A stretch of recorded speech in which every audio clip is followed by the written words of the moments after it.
Jai Gopi Jana Vallabha Girivardhari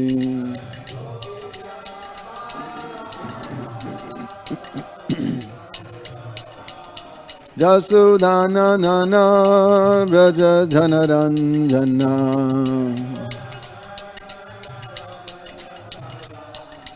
Jasudana Nana Braja Janaranjana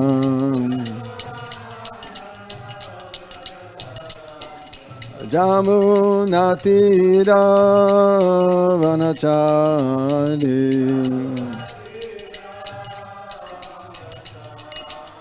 Jamunatira Vanachari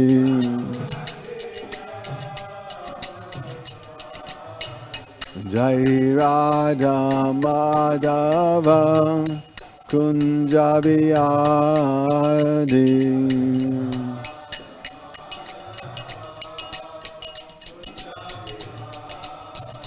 Jai Radha Madhava Kunja Bihari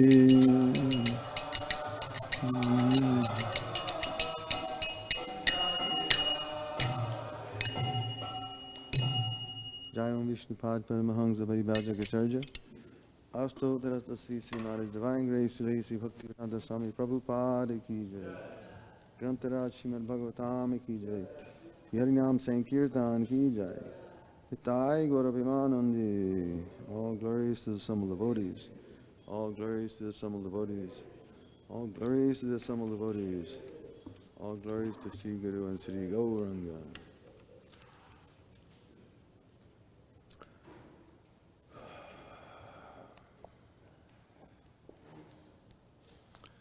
Om Namo Bhagavate Vasudevaya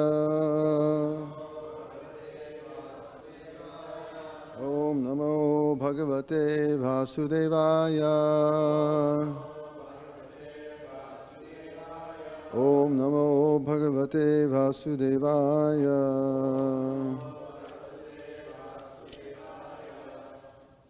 Reading from Srimad Bhagavatam, 3rd Canto, Chapter 25, entitled The Renunciation of Kardama Muni.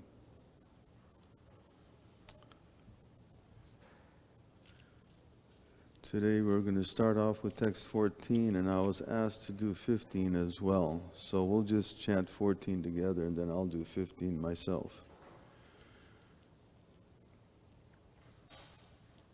Ima duhitara satyas Tava vatsa samadhyama Sargam etam prabhavai svair Brimhai hasyantanekata Imadu hitara satyas Tava vatsa samadhyama Sargam etam prabhavai svair Bringhasyisyantyanegada Imadohitarakshatyas Tava vatsa samadhyama Sumadhyama, pardon me. Sargam etam prabhavai svair Bringhasyisyantyanekada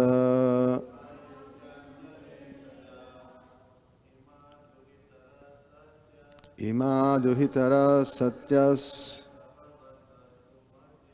Tava vatsa samadhyama Sargam etam prabhavai svair Bringhayishyantanekada Imaduhitara satyas Tava vatsa sumadhyama Sargam etam prabhavai svair Bringhayisyantanekada Imaduhitara satyas Tava vatsa sumadhyama Sargam etam prabhavai swar Bringhayisyantanekada. Ladies. Imaduhitarak satyas Tava vatsa sumadhyama Sargam etam prabhavai swar Bringhayisyantanekada Imaduhitarak satyas Tava vatsa sumadhyama Sargam etam prabhavai swar Bringhayisyantanekada. Imam, these Duhitara daughters, Satya chaste, Tava your, Vatsa O my dear son, Sumadhyamaha thin-waisted, Sargam creation, Etam this, Prabhavai by descendants, Swai their own, Bringhayasyanti they will increase, Aneka ada in various ways. Translation and purport by His Divine Grace Srila Prabhupada Ki Jai. Lord Brahma then praised Kardama Muni's 9 daughters, saying, all your thin-waisted daughters are certainly very chaste. I am sure they will increase this creation by their own descendants in various ways. Purport. In the beginning of creation, Brahma was concerned more or less with increasing the population. And when he saw that Kardama Muni had already begotten 9 nice daughters, he was hopeful that through the daughters many children would come who would take charge of the creative principle of the material world. He was therefore happy to see them. The word Sumadhyama means a good daughter of a beautiful woman. If she has a thin waist, a woman is considered very beautiful. All the daughters of Kardama Muni were of the same beautiful feature. Text number 15. Alastam rishi mukebhyo yata silam yata ruchi atmaja paridehadhya vistrihi yasho bhuvi. Translation.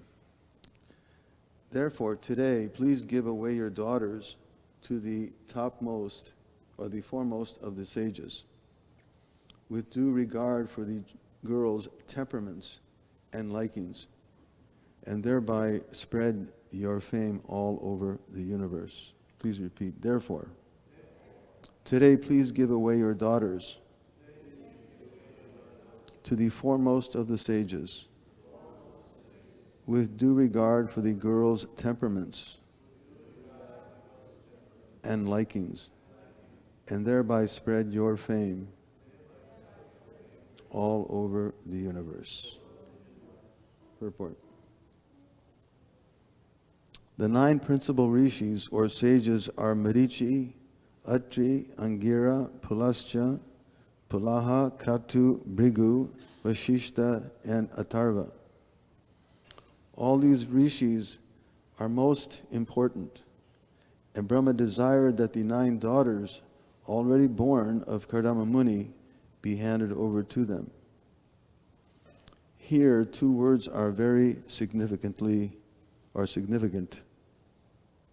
are used very significantly. Yata shilam and yata ruchi. The daughters should be handed over to the respective rishis, not blindly, but according to the combination of character and taste. That is the art of combining a man and woman. Men and women should not be united simply on the consideration of sex life. There are many other considerations, especially character and taste. If the taste and character differ between the man and woman, their combination will be unhappy. Even about 40 years ago, in Indian marriages, the taste and character of the boy and girl were first of all matched, and then they were allowed to marry. This was done under the direction of the respective parents. The parents used to astrologically determine the character and taste of the boy and girl, and when they corresponded, the match was selected. This girl and this boy are just suitable, and they should be married. Other considerations were less important. The same system was also advised in the beginning of the creation by Brahma. Your daughters should be handed over to the rishis according to taste and character. According to astrological calculation, a person is classified according to whether he belongs to the godly or demoniac quality. In that way, the spouse was selected. A girl of godly quality should be handed over to a boy of godly quality. A girl of demoniac quality should be handed over to a boy of demoniac quality. Then they will be happy. But if the girl is demoniac and the boy is godly, then the combination is incompatible, and they cannot be happy in such a marriage. At the present moment, because boys and girls are not married according to quality and character, most marriages are unhappy and there is divorce. It is foretold in the 12th canto of the Bhagavatam that in this age of Kali, married life will be accepted on the consideration of sex only. When the boy and girl are pleased in sex, they get married, and when there is deficiency in sex, they separate. That is not actual marriage, but a combination of men and women like cats and dogs. Therefore, the children produced in the modern age are not exactly human beings. Human beings must be twice born. A child is first born of a good father and mother, and then he is born again of the spiritual master and the Vedas. The first mother and father bring about his birth into the world. Then the spiritual master and the Vedas become his second father and mother. According to the Vedic system of marriage, for producing children, every man and woman was enlightened in spiritual knowledge. And at the time of their combination, to produce a child, everything was scrutinizingly and scientifically done. Om Jnanatimirandasya Gnananjana Shalakaya Chakshurmilitam Jene Tasmai Sri Gurave Namah. Mugam Guru Divachalam Pangam Langayate Girmetki Pitamande Siguram Dinataranam Paramananda Madhavam Sri Chaitanya Ishwaram. It's 9, 27, 37. 9, 27, 37.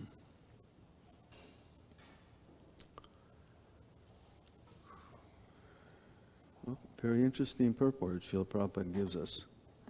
A very concise description and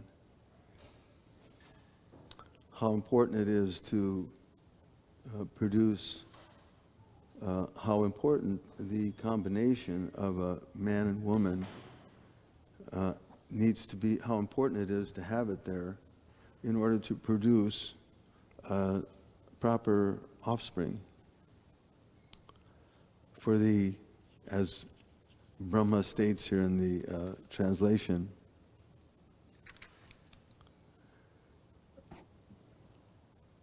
or Prabhupada points that out in the purport, for the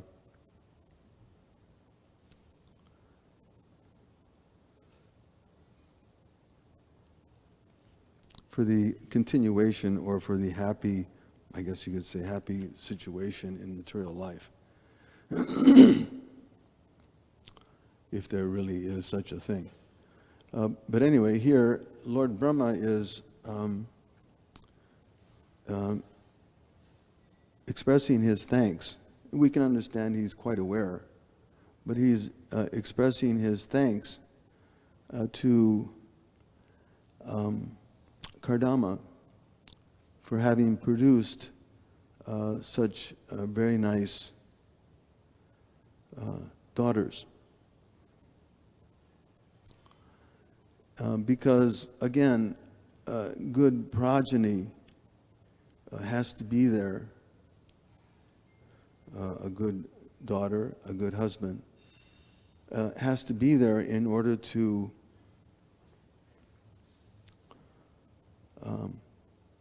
have a good society. Good population has to be there. And a good population is the basic principle, Srila Prabhupada points out, is the basic principle for peace, prosperity, and spiritual progress. And here, Brahma being in a very responsible position, Gurora Nasasyat, Swajano Nasasyat, Pita Nasasyat, Janani Nasasyat, Dadaiv Nachasasyan, Daivim Nachasyan, that he's a demigod, and as a demigod, it's understood that they should be responsible to their dependents and see to it that the creation goes on in a very orderly fashion. And in order for that to be there, the progeny have to be educated. They have to be produced of qualified parents to avoid, as Arjuna expressed in the Bhagavad Gita, Jayate Varna Shankara, that we want to avoid that situation of having unwanted children. Because again, that means the degradation of society. And when that degradation is there, then how can you have a peaceful and prosperous society? What to speak of individuals who are interested in spiritual progress, right? Varnashrama Charavata Purushena Parakpuman. The idea is that the good progeny will be eligible to follow the Varnashram system. And that Varnashram system is there, Vishnu Arajyate Puman. It's there to glorify the personality of Godhead, to engage in his service. So therefore, the Lord, he comes himself, as he says in Bhagavad Gita, but sometimes he also sends his qualified representatives. And in this case, this would be Lord Brahma, who's making sure that the 9 daughters who were of exemplary character and quality would be given over to qualified persons. And Prabhupada points that out by the 9 principal sages. And these sages, we can understand from 4th canto Bhagavatam. In the next canto, there's a very nice detailed description of these different sages and the children who were produced of them in union with the daughters of Kardama. They were there's some very wonderful personalities, Kasyapa and Dattatreya and Durvas, Brihaspati, Chitraketu, the 60,000 Vyalikas. These are all special personalities, and they're produced of qualified individuals. And therefore he was very attentive that they be given to qualified persons. Because again, the point is to educate those offspring so that they can be qualified to progress in spiritual life. Vishnu Arajade Pumang. Ultimately, it's to engage in remembering and serving the Supreme Personality of Godhead. Prabhupada gives some very interesting comments in this regard, where he says that from the very beginning, or from 0 to 5, he points out that the parent can be lenient with the child. And then from 6 to 10, you're a little bit more strict. And then from 10 to 15, you're even stricter, like a tiger, Prabhupada said. But then from 16 on, you become a friend, and you let them develop their character. So that guidance has to be there. Of course, learning and remembering is also very important. Prabhupada made one comment that just like he was commenting on a parent instructing their children and teaching them arithmetic. And Prabhupada said, it's good. 2 plus 2 is 4. 5 plus 5 is 10. But Krishna plus everything is Vrindavan. So the idea is that we can learn and become expert in so many things, but the ultimate principle is to keep the personality of Godhead in the center. And by remembering the personality of Godhead, then everything is achieved. So that again, it begins by having proper offspring, so that the children will do as they're seeing. Prabhupada pointed out that the children will do as they are seeing others doing.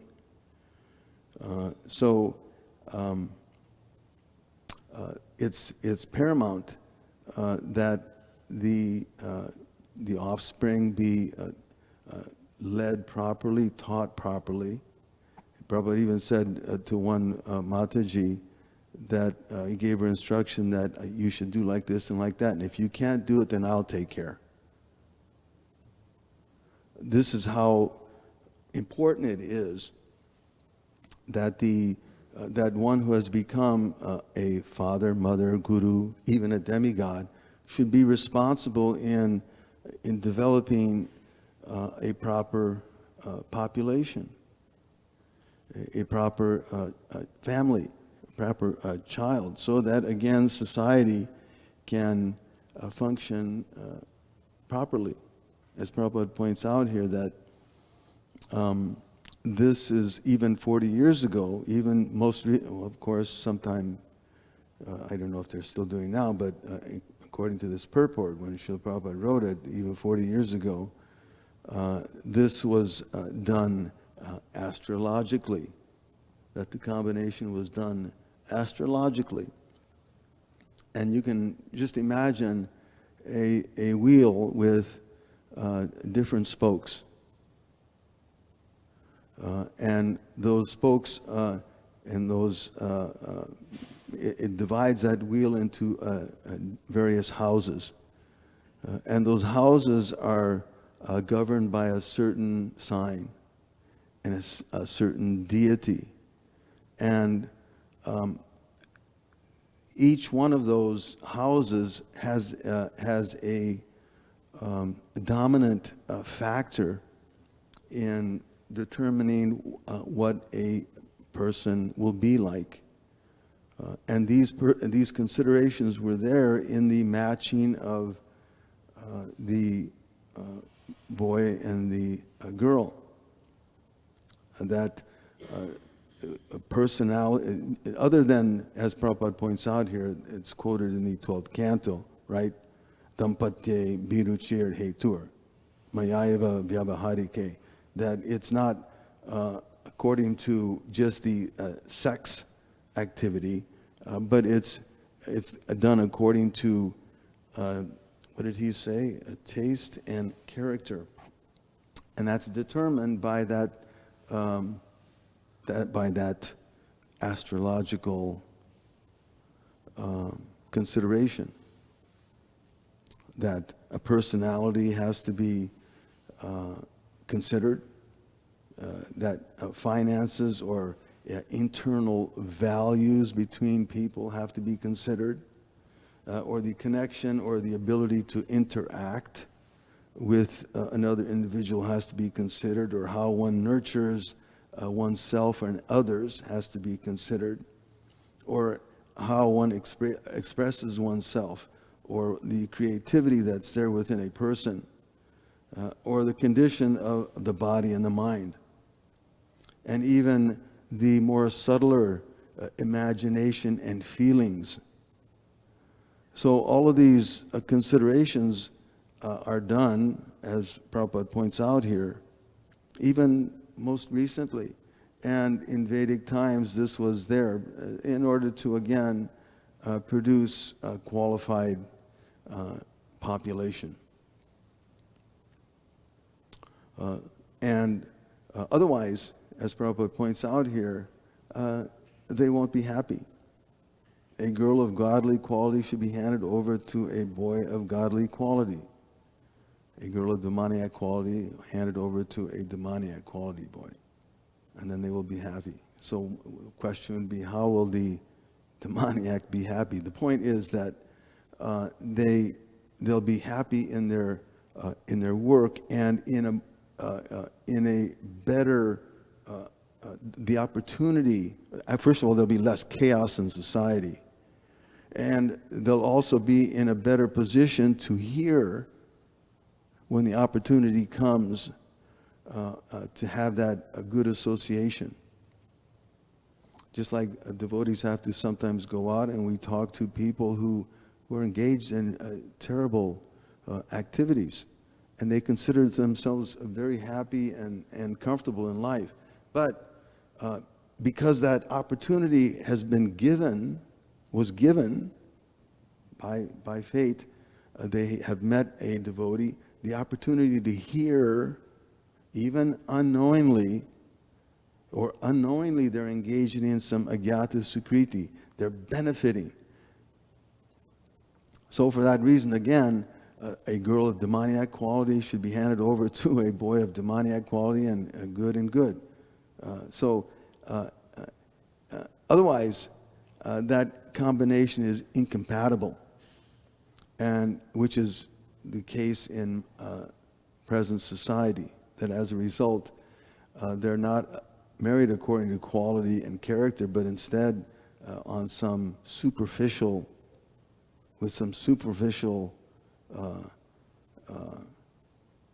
attraction. And as a result, there's unhappiness and divorce.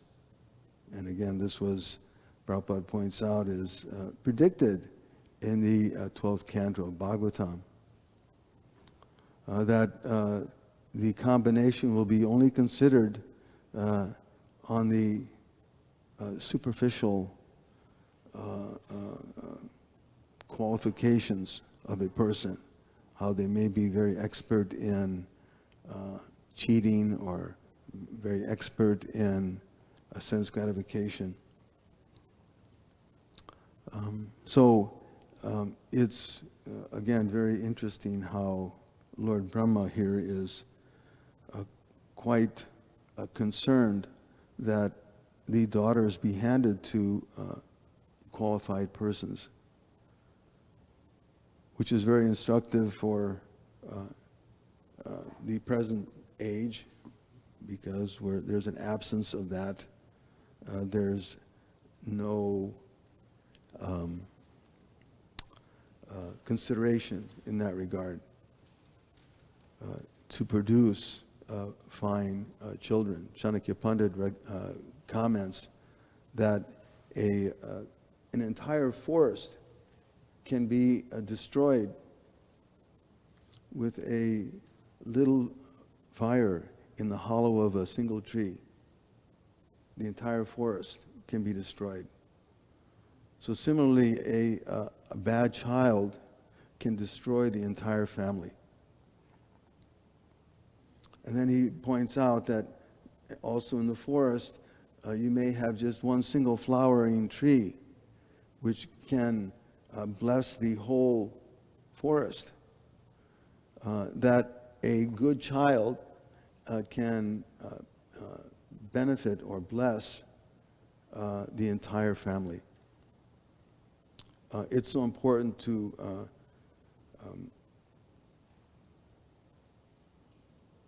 understand that, and unfortunately the age is so topsy-turvy that people have no interest in such things, and they think it to be very superficial. Of course, for devotees, as devotees, one engaged in devotional service goes beyond those material calculations that we may find in astrology. Of course, we take it with a grain of salt, you can say. We listen to it, but we don't consider it as our primary purpose.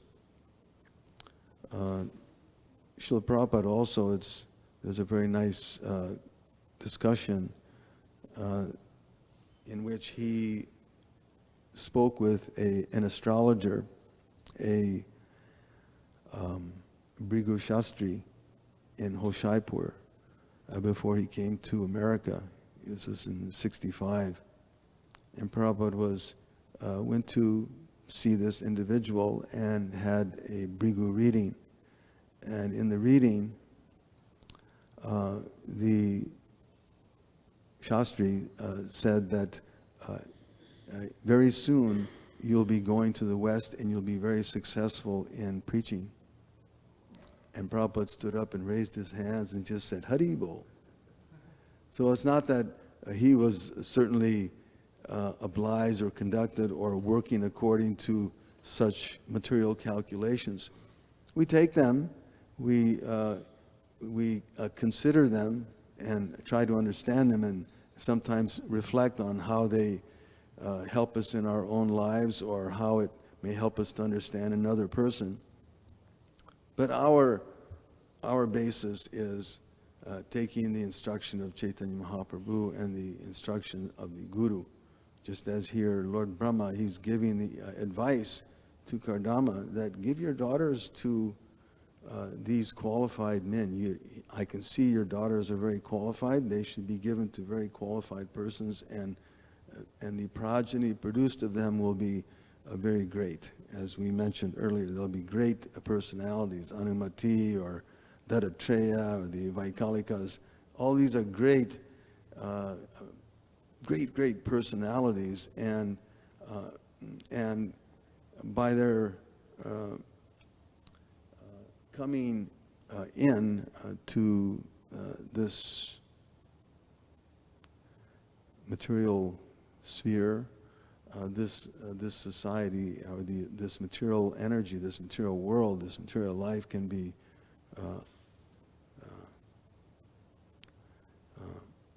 a place of spiritual advancement. So, and are there any questions or comments?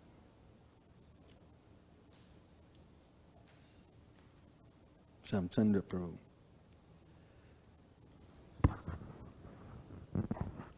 Thank you, Prabhu, for the nice class.